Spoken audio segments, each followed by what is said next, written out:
Well, good afternoon, Ore Diggers. It's great to see everyone today. Some new faces, some regulars. We love that.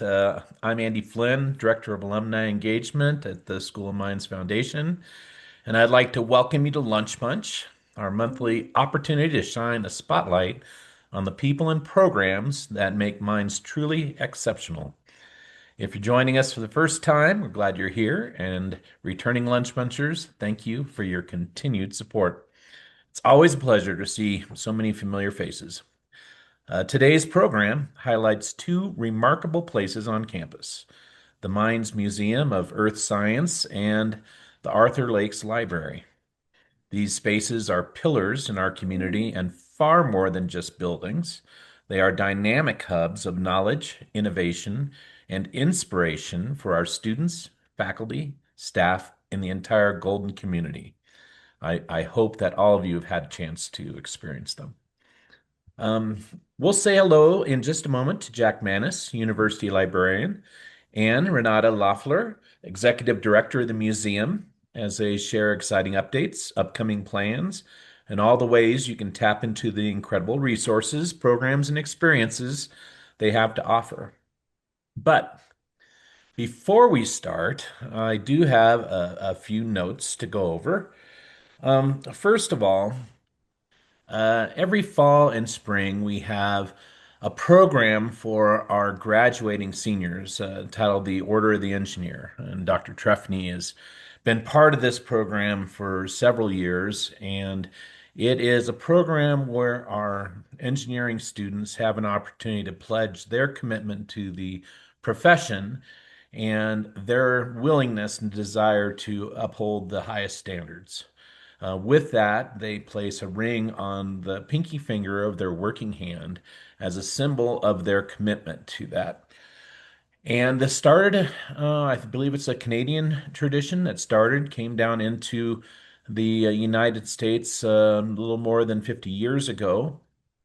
And we have had a tremendous growth in recognition of this program with our students over the last several years, pretty much tripling the size of the amount of students that participate each year. Last night we had about 126 in the Friedhof Hall for this ceremony, with President Johnson present, Dr. Trefny present, and we have some other alums like Randall Phelps and Kim Blair that are regulars in helping us make this a very special opportunity for both our students and their parents. This year, Ruth Jones was given the award of Outstanding Link Connector. And there are over 200 or so, actually over 300 links. And CSM is the 75th link, but she was given this award for outstanding contribution and exemplary service to the Order of the Engineer. So I want to take this moment to recognize her for that, and we truly appreciate her service both in that role, but also with Lunch Bunch. It's my pleasure to have her on my staff. So back to Lunch Bunch. If you have questions, please feel free to put questions in the chat or chime in as we go along. All of our Lunch Bunch programs are recorded and can be accessed on our Lunch Bunch page of the alumni website at weare.mines.edu. So if you miss one, you want to listen again, or like to share the program with a friend, visit this page to access the complete archive of recordings. As always, if you have ideas for future speakers or topics, and you need to share those with us because we'll do our best to bring those up in the coming months. Please contact Ruth or me or the foundation with any suggestions you may have. Okay, with that, let's get started. Please help me welcome Jack and Renata to Lunch Bunch. I think we got Renata up first. Hi, everybody. Thank you so much for taking the time to be here with Jack and I. Actually, we are one department, so I'll start by saying that if you weren't aware, the library and museum are a single joint department on campus. I am going to talk about the museum today. So we are going to get started with a little slideshow. Oh, that's fun. It like hides everything. I got to move you all over. Here we go. Present. Okay. Mines Museum of Earth Science actually has quite a history. It's on campus at the corner of 13th and Maple. I'm hoping that every single person here, you maybe can send me a heart reaction or a thumbs up if you've been to the museum at some point, either while you were at Mines or hopefully, afterwards. If you're local, you come and visit, or if you come for homecoming or any other special events, we really hope you've at least dropped by. The current building is actually relatively new. So the 1310 Maple Street building was built in the early 2000s and opened in 2006. My name is Renata. I'm the executive director there. I have been here at Mines since November of 2018. My background is actually in earth sciences. So I have a bachelor's and master's degree in earth science. My major was mineralogy. And then I'm also a certified gemologist. So I study gemstones, I can grade them, all of that. I have experience both in academia and also corporate. So before I came to Mines in 2018, I actually worked for Jewelry Television, which is the company that sells all the jewelry on TV. I helped educate their show hosts. We did a lot of quality control, tested product, made sure no one said anything illegal, et cetera, et cetera. It was quite an adventure. I've always loved museums. In graduate school, I worked at a museum. My alma mater is University of Arizona in Tucson. So if you went to our nemesis school in Phoenix, just don't tell me about that if you ever studied there. Um, and yeah, so I've been here 7 years. This is my third lunch bunch. So my first lunch bunch was actually in person. Ruth and I were chatting about that, where we actually like sat down around a table and ate lunch. And then my second lunch bunch was way back in 2021. So the early sort of post-COVID recovery period. So that's a little bit about me. Let's talk about the museum. So the museum itself has 45,000 objects and counting. I would love to tell you that we have a total inventory, but honestly, we just don't. We just don't. It's something that we're working through. We're working on it. We have about 3,000 objects on display at any given time. Those objects are generally speaking minerals, rocks. Um, let's see, fossils, gemstones, a few pieces of jewelry, one of which is the Miss Colorado pageant crown. And so we've got kind of a mix. We have mining artifacts, and of course, we have sort of a real treasure, which is our Erwin Hoffman mining murals that are mounted on the wall. Those are really special. So we don't have a lot of art, but those are sort of a centerpiece of our upper level. The collection itself was actually started by Arthur Lakes. And so Arthur Lakes is that famous paleontologist. He was also a professor at Mines. And so he's associated with lots of things, the rocks at Dinosaur Ridge. Um, and actually a fun story about Arthur Lakes, if you didn't know, he found a T-Rex tooth on Table Mountain when he was taking students on a field trip. And that tooth he sent off to his buddy at the Yale Peabody Museum, and it never came back to Mines. It was sort of one of those things that it got set aside. They didn't realize what it was over at Yale until some paleontologists, like 20 years or more later, found it. And then they realized it was probably the first discovery of a T-Rex ever.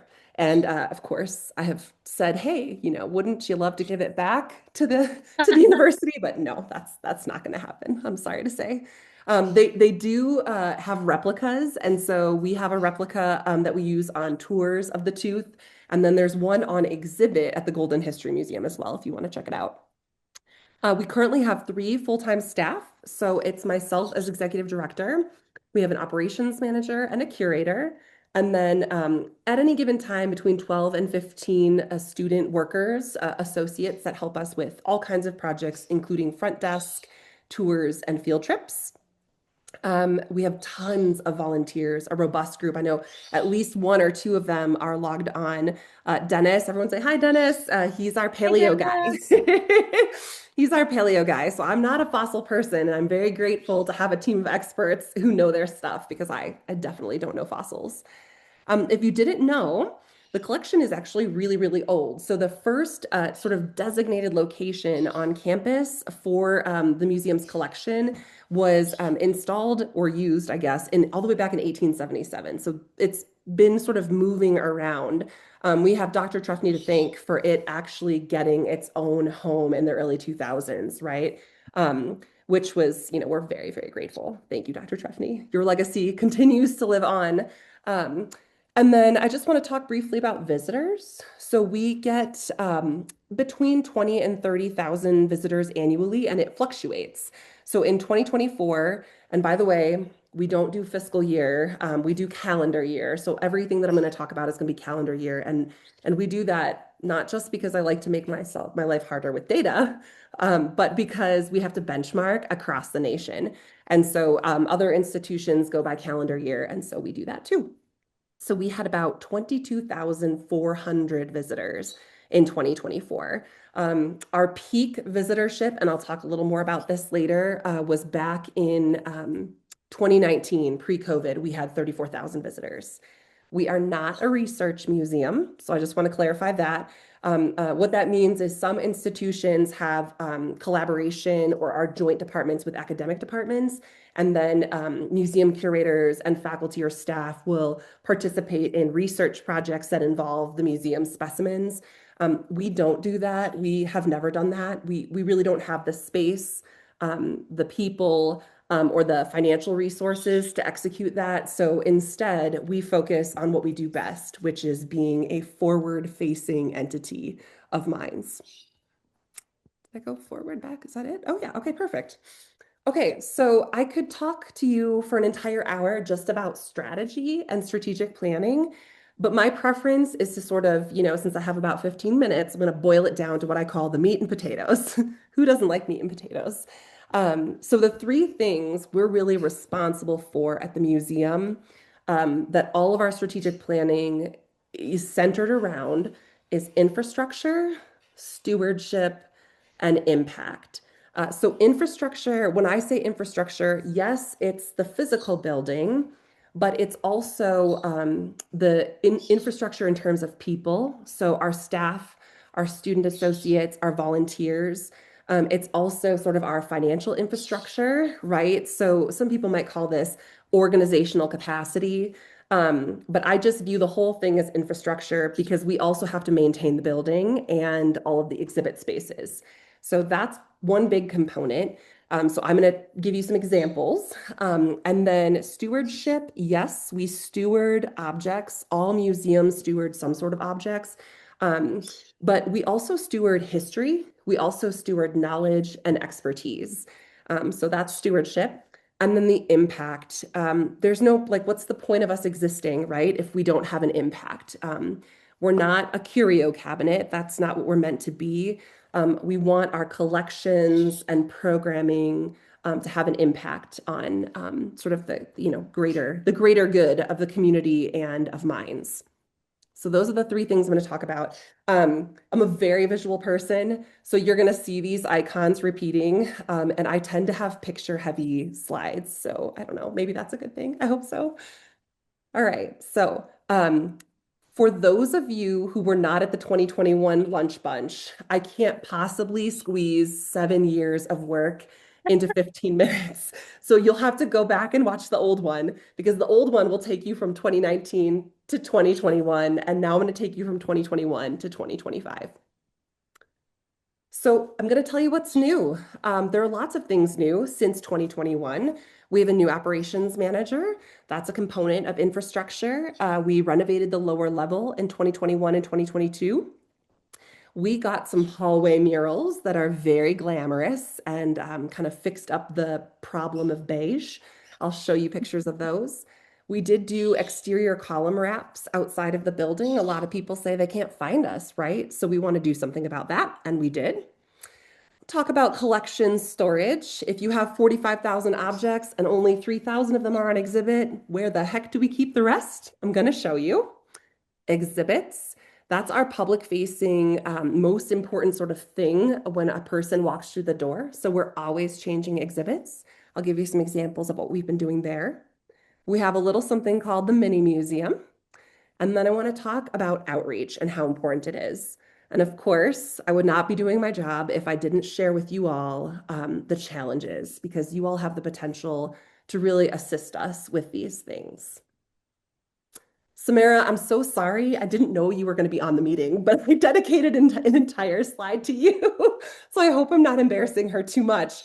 But she came on board in 2021, and she is outstanding. I'm not just saying this because she's listening, but she really brought a sort of a new front end operations era to the museum in that she's outstanding at managing students and volunteers, and she's very retail focused. So she came with museum experience, franchising experience, and management experience. And for that reason, she did in calendar year 24 in our museum store 20 or 219,000 in gross sales.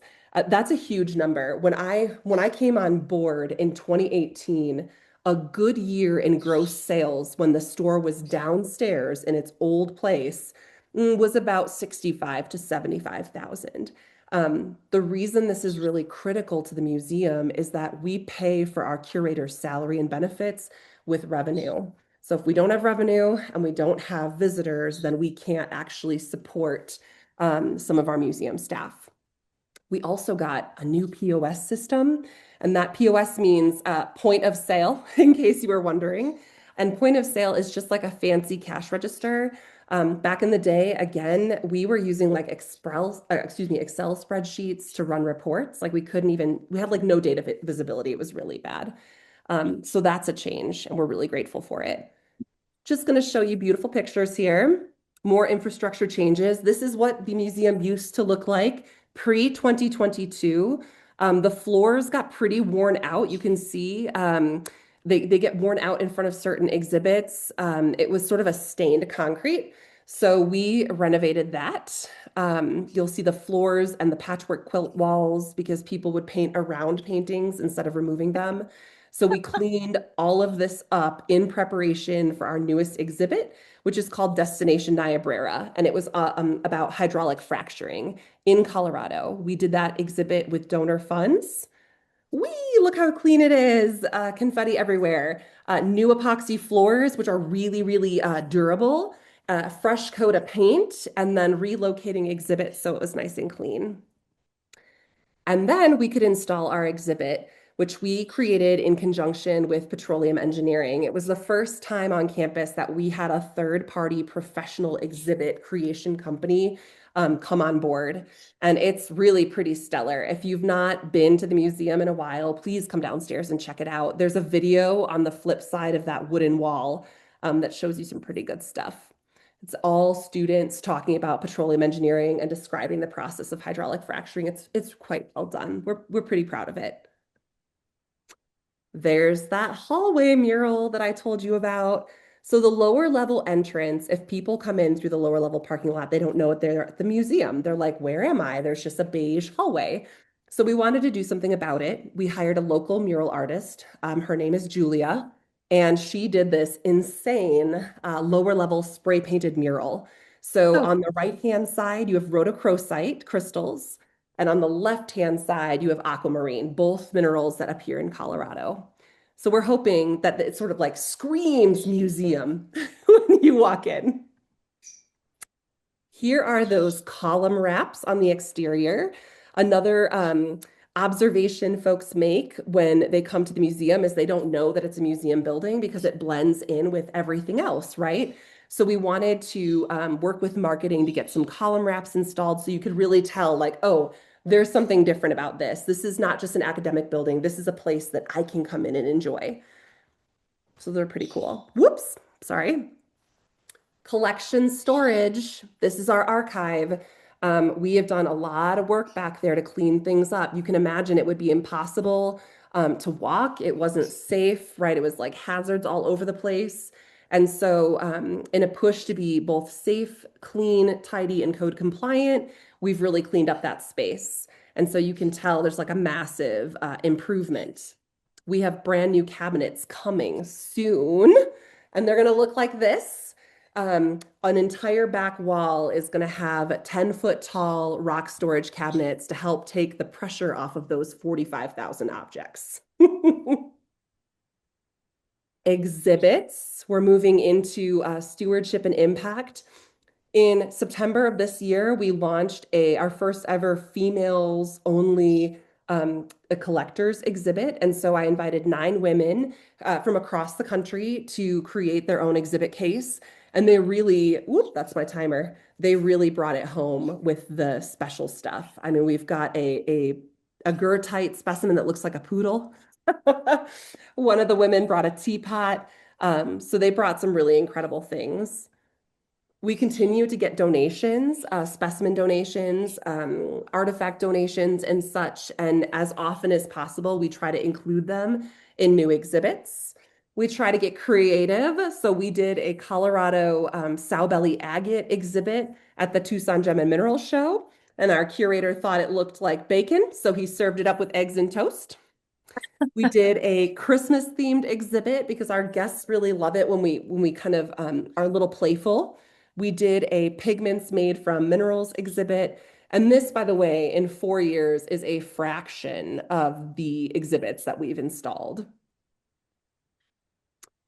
Our mini museum is something I'm pretty proud of. It is a solar powered, um, basically a little free library, but for rocks. And so initially this came about pre-2022 when we had like lots of tiny little itty bitty rocks that weren't really good enough to sell in the shop. But someone would appreciate them. We didn't want to discard them, right? So we had volunteers bag them, identify them, and put them out behind the Golden History Museum along the Clear Creek Trail. And I can tell you, we gave away 6,000 rocks in calendar year 2024. People love this thing. So we accept donations just for the mini museum. So if you have tiny rocks and fossils that you would love to go into the mini museum, you can just reach out to us and we'll add it. It's one form of making an impact, getting people who aren't coming to campus excited about rocks and telling them about the museum. We do lots of outreach. This is probably the most important slide out of my entire deck. And that is because out of visitorship, out of 22,000 visitors in calendar year 24, almost 10,000 of those in addition, on top of that. So we're talking about 32,000 people we reached in calendar year 2024, but that's 30% of our total reach just through outreach programming. And this is just offsite. This doesn't include onsite. This does not include field trips and tours. This is just us going to partners and presenting, us running booths at other events, us having events like the Spooktacular Halloween event that brought 1,300 people. So this is a huge metric that we're really trying to build because it's pretty critical to what we do. People love it. I just gotta put the slide in here. People love it. 2 years in a row, we were ranked in the top 3 museums in Denver by Best of Mile High. The #1 slot both years, no surprise, Denver Museum of Nature and Science.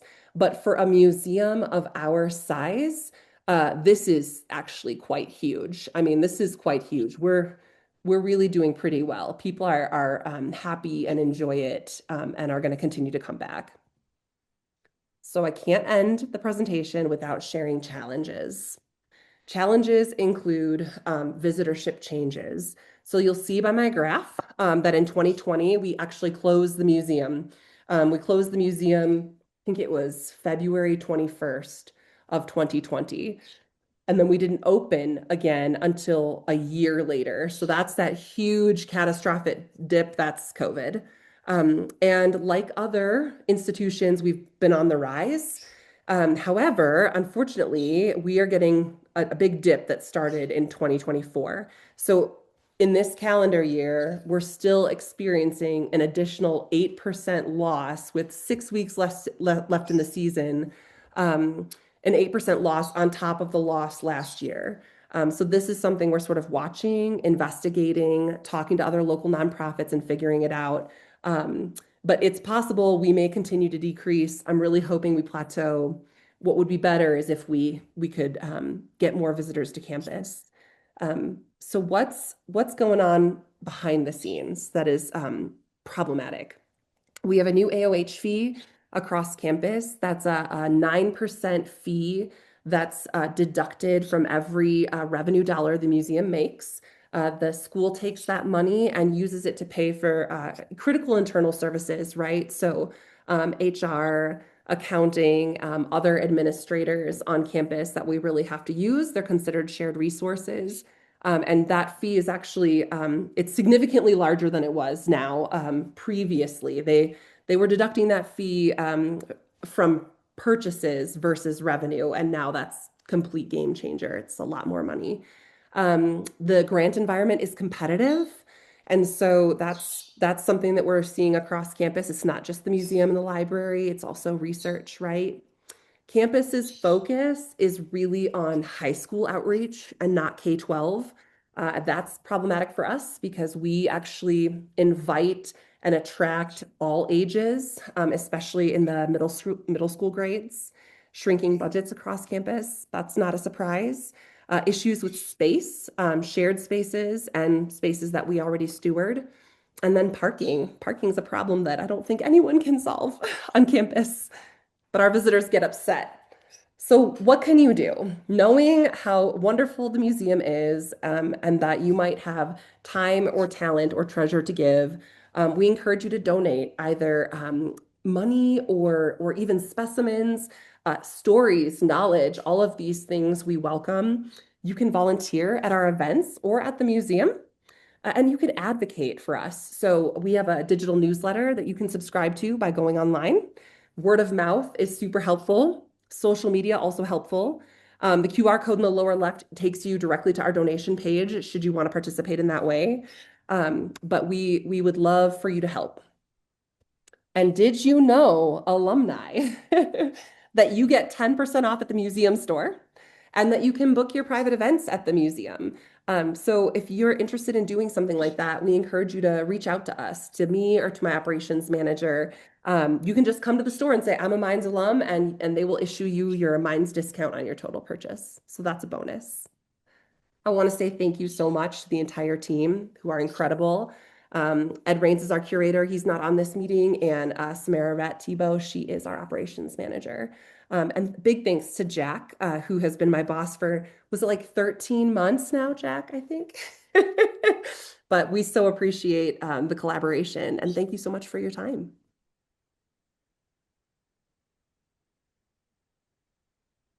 Thanks, Renata. I have a quick question before we transition over Yeah. to Jack. So the museum has always been free admission, Correct. which is lovely. Yes. However, knowing that, trying to make some money and you've got Yeah. curators and staff to pay and this and Yeah. that, have you thought about charging a nominal fee, or is that Yeah. something that philosophically Yeah. not Yep. going there? No, we definitely, when we first found out about the AOH fee, our team definitely had a discussion. It is not off the docket. I think my trepidation with that in particular is until I better understand like what's driving the reduction in visitorship. I don't want to launch admission and then tank us. You know what I mean? So I think it's just definitely something that might just have to happen, right? Mhm. Yeah. The thing we're trying to avoid also is like the cost of parking has changed on campus. So visitors usually spend 45 minutes to an hour at the museum. If they come on a weekday, they changed the parking spaces outside of the museum from hourly, where you just meter park, to a $10 flat rate. And so it's a turnoff for some people, especially those who can't really afford it. So we encourage people, like we try to push them to come on the weekends, right? Because parking is free and it's a lot more available. Yeah, so that's a challenge too. But I agree, Yeah. it's definitely something we're talking about. Yeah, good to know. Thank you. Yep. All right. Well, I know you need to run, Renata, so I'll just kind of take it from here and Thank you maybe so see you much. later. If Thank you, not, I'll everybody. Yes. see. Yeah. Thank you so much. First thing I just want to say is thanks again to the foundation, to Ruth, to Andy, and to you all for being here. I hope this kind of comes across today. Renata and I are both really passionate about what we do. We're passionate about what the other does, and we're passionate about how libraries and museums can work more together as time goes on. As the digital age kind of makes that possible. And we're both really passionate about how both of those organizations support institutions of higher education and really just lifelong learning generally. So I'm going to just start off by introducing myself a little bit. I'm told that my new guy status expired a couple months ago, but I know I'm still kind of new to the Lunch Bunch. I mean, I'm new to the Lunch Bunch and generally. So I thought I would start off by introducing myself a little bit more. So I've been here, I think, a little more than what Renata said. I came last August. I'm a local boy. I've been around the Denver, Boulder area almost my entire life, and certainly the entirety of my career in librarianship has been in the region.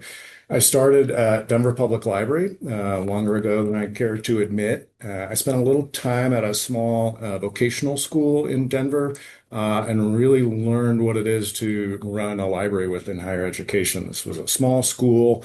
I was kind of the only librarian, and I taught a bunch of classes. So this was just this great learning experience that led me to getting a job as kind of a teaching librarian in the engineering library at CU Boulder. And this was when we were all kind of figuring out you can teach online, you can actually deliver asynchronous content online.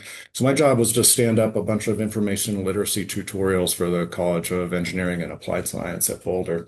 I loved it. My dad was an engineer. I studied his firm when I was in graduate school. If anyone remembers Stearns Roger around Denver, it's a long time mechanical engineer in Stearns Roger. And so I was just always kind of fascinated with engineering and how they utilize information. I ended up at Boulder, kind of running that branch library, running all the different science, branches at CU. There were sort of three at the time. We ended up combining them into two. And I was just in charge of kind of all collections and services, information services to all the scientists and applied scientists at the CU Boulder campus. It was a great time there, right? I was there for, I don't know, 11, 12 years. We were faculty at CU, achieved tenure, and then I just walked away from it. I went to private school. I went to the University of Denver because I had a chance to be an associate dean in the library there and work for the dean, who I'd known for a long time, a really kind of remarkable guy. And oversaw, the back of the house infrastructure for the library. So the collections, the licensing content, negotiating with publishers, the information technology infrastructure, and special collections and archives and all of that kind of good stuff. And then I really kind of landed my dream job, to be honest with you. I came to Mines last August. For me, it was a return to being in a STEM-heavy environment, which I always wanted. And I'd known of Mines, obviously. I collaborated with them over the years. Just excellent students, excellent faculty, a great size of an institution, and just a cool library to have a chance to run. And I also was attracted by working with the museum. I had worked with the museums at CU and DU, but not kind of on a daily basis. And so to get to work with the Museum of Earth Science and run the library here was just like, oh gosh, I really hope they give me a shot. And they did, and I haven't regretted a single moment of it. So I love Mines, and I gotta say, Blaster is my favorite mascot. Ralphie's great, right? I always loved her, but Blaster's Blaster. You can't beat it. So I spent my first year doing a lot of listening. I listened to my team here, which is fantastic. There's about 20 of us here in the library. And I did a listening tour on campus. I met with faculty, staff, department heads, student leadership. That was a lot of fun. Anybody who would have coffee with me, I took them out for coffee, sometimes here at the Book and Brew here in the library. IT, student life, to try to understand how to position the library strategically within Mines. And I reviewed a ton of data. And a year later, we emerged from underground with a strategic plan. I don't know if we are the only library to have a annual retreat underground, but I certainly just brag about it, and I claim that to all of my colleagues at other libraries. We actually have a big thing for us is we're a part of the Colorado Alliance of Research Libraries, which is a very strong consortium where we co-license materials and this kind of thing. We're meeting up in Greeley tomorrow, and I'll be bragging a little bit about Blaster and the team I've got here and the strategic plan we came away with. So it's a great first year. And we did walk out with a strategic plan. I won't go too in depth into this. I'm happy to entertain any questions you might have about it. First thing I'll say is it's really challenging to strategically, position a library over a 5-year timeline, which is what we wanted to do in today's environment, right? I'm sure we all know, like what we're doing right now, the information landscape has changed dramatically and is not slowing down. It's just going to speed up. And so it's difficult to figure out what are we going to be doing 5 years from now. So I kind of challenged us all to think about what are our overarching strategies that we don't think will change, and then what are our yearly action plans within those overarching strategies that we can be flexible with and be nimble with. And we've already had to change some of them within weeks of kind of publishing our plan. It's like, oh, budgets are looking what they're looking at, and we might have to make some adjustments soon. The bigger picture to all of this is just to continue the evolution of the Arthur Lakes Library, moving it from kind of an information warehouse model, which was, the print age, kind of directive. Needed to come to the library to get the information. We have pushed all that stuff out on the cloud. I mean, our collections, our electronic collections, I think you could say at this point. And then so it's a matter of turning the organization into a service organization and helping people, obtain that information, but also know how to utilize it and how to critically analyze it, I think is more important now than ever. So our 4 strategies kind of revolve around that. We're prioritizing those services. We're advancing our collections to meet changing needs. We want to improve the physical library as a collaborative intellectual space because we don't need it to store all of the books anymore necessarily. And then we've got to be a future-ready organization. So what does that kind of look like daily basis for the library? We teach a ton, right? So we have essentially one teaching librarian. We get all of the cornerstone. We get 170 design teams in here in the fall. We teach in most of the nature and human values classes. We have a really robust information literacy program. And as enrollment has increased, we can't scale it up with our existing resources. So we're being innovative with technology. And then we're analyzing where are we making a good impact, right? So that we can prioritize what we do.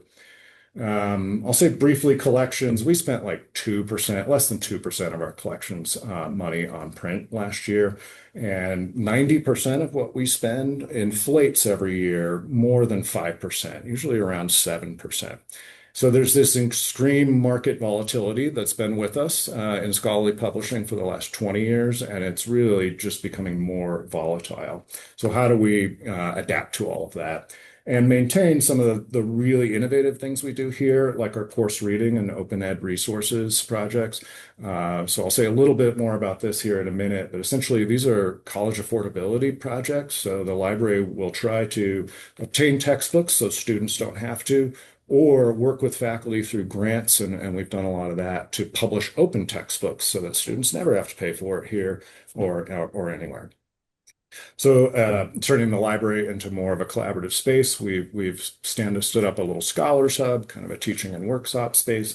We've been increasing study spaces, and then we've got partners in the building, and we want more of them. We've got tutoring, writing in here, IT, testing center may move in. Hang out a lot, Dr. Trefny with Megan.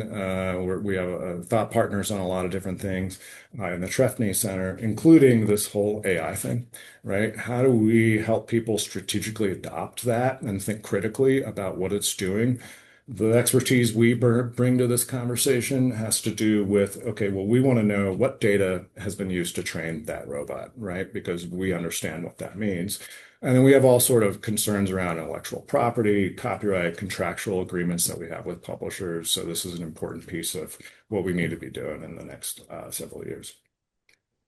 We did a survey of students, and we just looked at the results. We had almost 700 responses. So it's pretty good data for us to sort of analyze where our service is making the most impact. And I couldn't get this comment out of my mind. It was the first comment in the survey that students said, I need help knowing how to tell apart an AI resource from one that's not. I mean, we need to help students do that, right? We all need to learn how to do that. Just that kind of trust but verify, but really verify is what we found so far with a lot of these agentic AI systems. So something we need to be doing a lot for. We had a lot of things happen in the library in my first year. The first thing I've got to point out is we were named the Depository Library of the Year by the Superintendent of Documents in the federal government.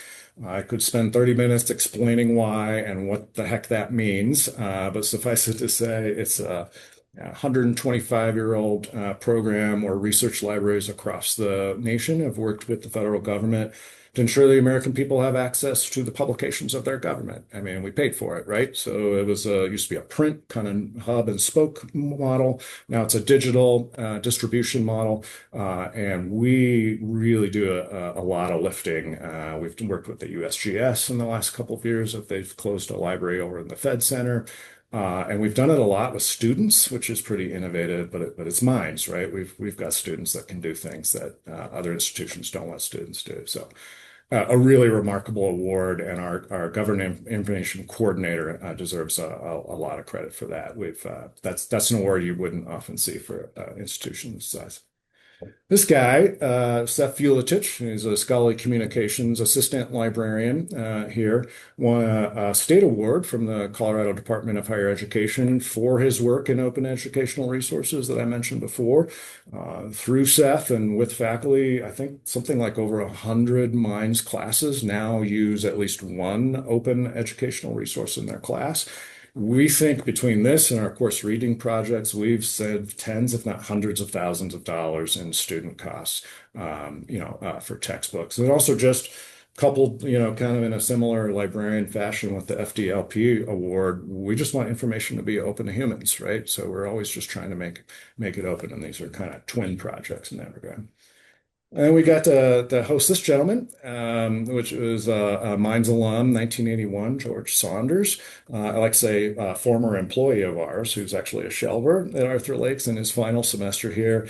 He went on into a brief career in engineering, but then became one of the nation's most recognized writers of fiction and nonfiction. And he had a really, I think, emotional visit back to Minds. He got to see where he lived, which is now part of the campus, and he got to see where he worked in the library. We gifted him a book that he may have shelved. We don't know, that I know he would have loved. And I got to stand right behind him after this event and watch him interact with our students. I'll never forget it. Just his generosity and grace with our students and his knowledge of what it takes to get through Minds was in these conversations. And he actually left his pen as he was signing, and I got to keep the pen. So proud owner of a George Saunders touched thing. So that was a good event for us. I know we're kind of running short of time here. I want to point through a couple things that alumni and others get access to through the library. We're open to the public. I mean, this is a part of the FDLP legal requirements, but we would be doing it anyway. We're essentially the best technical library in the region, right? So you have access to all our material when you're here. Alumni get a free library card and interlibrary loan privileges. Anyone can buy one. It's not costly, and there's reciprocal borrowing agreements throughout Colorado. So just let us know what you need, and we can make sure we get access to things for you. Those two things mean you have access to the research library materials throughout the region, that Colorado Alliance and Prospector. We have trucks delivering books. We interlibrary loan electronic documents. So if we don't have it, we can get it for you. I know, though, that often what alumni want is electronic access to our databases from off campus. That is cost prohibitive generally. The licenses we sign with publishing companies usually prohibit that. But we've been successful in negotiating 6, though, like Project Muse is kind of a general database, so Sage, some more specialized stuff here. Jove is a journal of visualized experiments. It's exactly what it is. It's like lab protocols on video. Hunt Online's a legal resource. And we're working with IT now to provision access to alumni. That's more complicated than it sounds, so I don't know how to give you an ETA on it. I would hope within the year you'll have access to these 6. And then the orange kind of unlocked thing is open access. So that's essentially scholarly published literature that's open, freely available to the world. That is now a greater percentage of all knowledge output than it's ever been in human history. And that's really a result of a lot of faculty and librarians advocating for that over the last 20, 25 years. So there's more information available to more people than there ever has been. We of course have the History of Mines archive. It's right across the hall from me over here. It's got all kinds of stuff, historic maps of campus, photographs, commencement programs, and the like. And then we're working hard at digitizing as much of that as we can and putting it in the Mines repository. My entire lifetime will be taken up with digitizing all of the sort of like archival and special collections in libraries and museums, by the way. We've been working with the museum to photograph and then provide images of these minerals in the Mines repository. So you have access to that. Obviously, online through the repository, you need to make an appointment for the physical visit to the archive. And then I told our archivist that I would tell you to consider donating your stuff, from your time at Mines. To you, it might be just kind of stuff. It was memorabilia, but to us, it's a part of our shared history, and it's really within, our purview to make sure that we tell that story as a library and as an archive. So let us know if you've got something about Mines that you want to donate to us. We'll take care of it for you. Obviously, we'll have a campaign in I Dig Mines. We may want to do a little student scholarship. We rely on students here in the building, and I would like to maybe raise some money to make their degree more affordable, but also recognize them for their excellent work in the library. We really could not run this institution or this organization without them. They are, I think, 7 or 8 FTE of our 28 FTE. So we're almost half students that run this place, and gosh, they're amazing. I love working with them. We got a gift of 1,200 historic mining maps from Leadville recently. This was sort of one of these fabled things that may be out there that was thought lost to history, and a guy showed up in a U-Haul and gave them to us. We're sitting in the basement of Chauvenet right now, and big plastic containers filled with kitty litter and garbage bags over them so we can off-gas the toxic mold that's built on them over the years. And then we need to raise money to flatten and preserve and clean and digitize these things. And then, over time, to me, what's exciting, thinking about the museum, they have many of the specimens that were dug out of the mines that these maps and other maps that we have would have led to. And then we may have like original, company reports from mining companies, or even just like diaries of people that worked on these. And then, of course, the published literature that comes out of this sort of work too. And so that's what libraries and museums kind of working together. And then unlike the museum, which was able to move in the last sort of 25 years, the library is going to need to change someday. It really hasn't, grown or changed much since its last renovation in the late 1970s. And so I would like to work on a renovation plan at some point for the library. I think it would be best for students, and we could do a lot of cool stuff with the renovated library. I think that's it. I want a few moments for questions, and yeah, thanks for your time. It's really exciting for me to be able to talk about the library, and I'll do my best to answer museum questions too if you've got, because Renata needed to go. Jack, what's one thing that you don't have currently that you want at the library? What is the big void that, if you had to choose, that might be an unfair question. You had to choose one thing, that to add or expand, what would it be? So we did some great work in removing some print books over the course of the last year, and we were able to kind of renovate a small space. And that is, I can't tell you how popular it is. Like as soon as we opened, students just kind of rushed to this like sort of area on the first floor. But they had no power, and so we're able to bring some power to that area so they can stay there for longer. We want to do more of that, right? So this third floor, we could do something with that. Other spaces on the first floor. If the testing center moves in, we may need to kind of renovate some of those areas. And I think I saw a comment about coffee shop. The coffee shop is so popular that it's outgrown its little space. And so we want to do something better in that front area so the coffee shop's a little bigger, people can spend more time there, and that we can hear when we teach down the hall and when we do reference interviews just across the way. So we have this smash in the front of the building where we have coffee, in-depth consultation, and teaching. So I would just make some, modest to significant improvements to the building because that's what the students need. Yeah. Great. I see a question Great. from. I'm the coffee guy. Oh yeah. and I get together with some friends in Golden once a month for coffee. and this is going to be great. I will drag them to the coffee shop. We'll walk Oh, around the library and the museum. oh Great. yeah. Thank you. Yeah, please do. It's one of my favorite. I walk in here, there's faculty, staff, students, members of the public. I mean, libraries are community spaces too. They're about, information, but it's also a place to collaborate and have community, right? So please do, Dan. That'd be great. Thanks. And Steve, do you want to ask your question? I see it in the chat. Sure, Jack. yeah. First of all, to anybody who hasn't been there, yeah, I always on campus and working with graduate students take them to the library for coffee.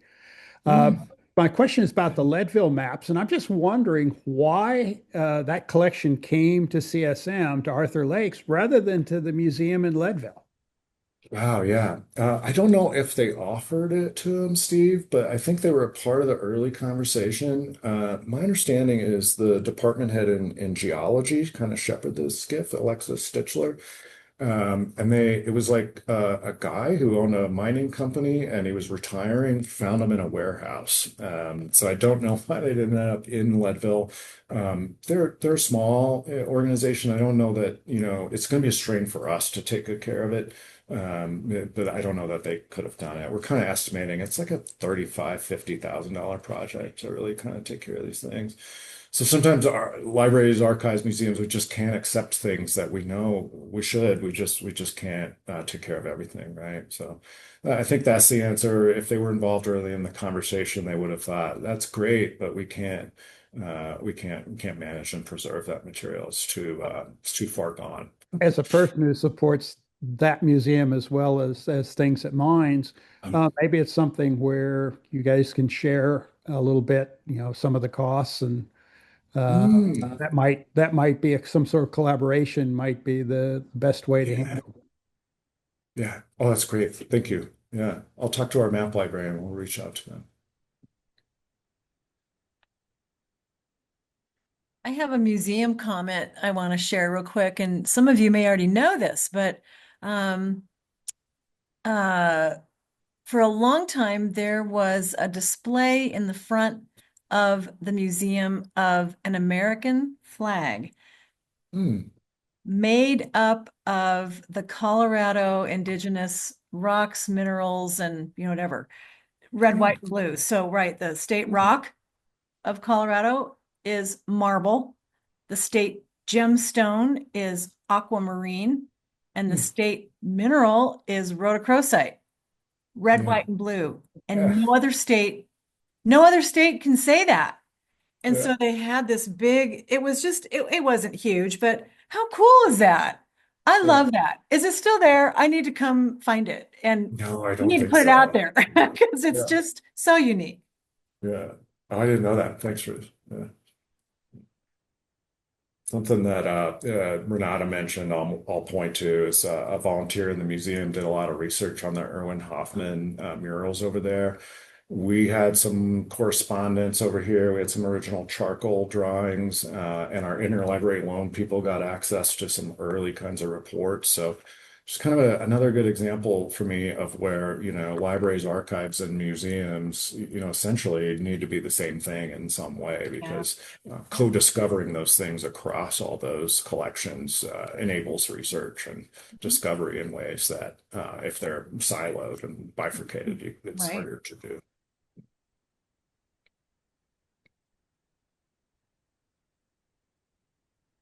I might add another comment while I'm on a roll. Sorry, I don't mean to hog our time, but being part of the alumni staff, I have people all the time who come by with memorabilia that they Mhm. want to give to us. They'll say, my great uncle Ned died in 19, I've got his blue key jacket, or I've got his fraternity paddle, or what about my senior Stetson? And I don't know what to do with them. Do you want them? And of course, Yeah. the answer is always a resounding yes. And Yeah. I love it. And those of you who on this call, you know who you are, Dan, giving us awesome things that we can share with our public, with our students to to let them know what unique traditions and history we have. Anyway, my question is, I know the archives currently live in a special place in the lower level of the library. Is that a collection that's touchable? Do you let people in? Do you have to make an appointment? Do you ever see all that stuff coming out and being a special exhibit? There's such cool stuff down there. Yeah, we kind of do some rotating exhibits in the building. We have somewhat minimal space to do that, but like we have E-Day posters up right now. We had a big Marv K exhibit for quite a Oh, while cool. downstairs. I think that's changed recently.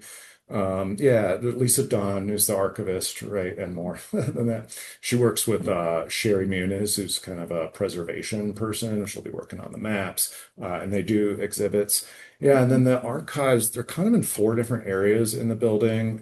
If appointment's always best because then the archivist can kind of pull stuff you may be interested before you get here. But you can also just stop in. I mean, I Sure. always recommend calling in advance. Oh, good to know. Yeah, the mining history one downstairs has sufficient space to kind of like have a kind of a reading room. Others, I think Lisa would have to take it somewhere else. The Ropeway Center also has like a nice table you can Yeah, good to know. look at materials in. So Yeah. just a reminder, shout out to you all. And Jack mentioned, if you've got, it may just seem like stuff to you, but to us, it's part of our shared experience. And yeah, we welcome those gifts.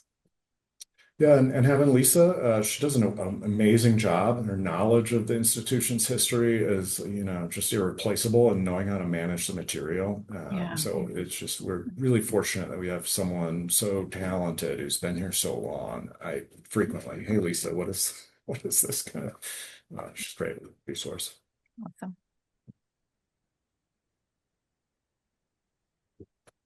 Does anyone have a final question for the good of the order? We're at time right now, and I want to make sure we answer what question or comment you'd like to share before we wrap up.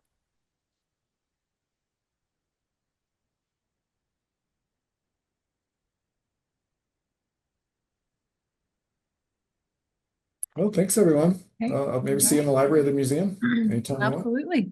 Yeah. Very good. Thank you so much, Jack. And we'll share our thanks with Renata as well. You guys are amazing and make this campus amazing. This is our last virtual lunch bunch of the calendar year. So thank you to so many of our regulars who come and join us each month. It's a privilege and a pleasure to see you on the screen each month. We do have lunch bunch next month. However, it is in person. Okay. And a lot of you know this. We do this every December. We have lunch with President Johnson. It's a Q&A with Paul for 1 hour. We provide lunch here at the Stars Are Welcome Center. It is not a virtual, it's not recorded. We do that on purpose to just maintain the nature and the specialty of that event. So if you're local and you can join us, come on over. We'll save you a seat. We have room for about 25 folks, and it's about half full right now. It will be on December the 11th, a little earlier than normal in the month because the following week is commencement week, and we don't want to bump into all of that hoopla. It's wonderful hoopla. So just a reminder, and you can read more about it on the website where you RSVP'd for today's program. Thank you all. And wow, what a great group. We appreciate your time, and we hope to see you again soon.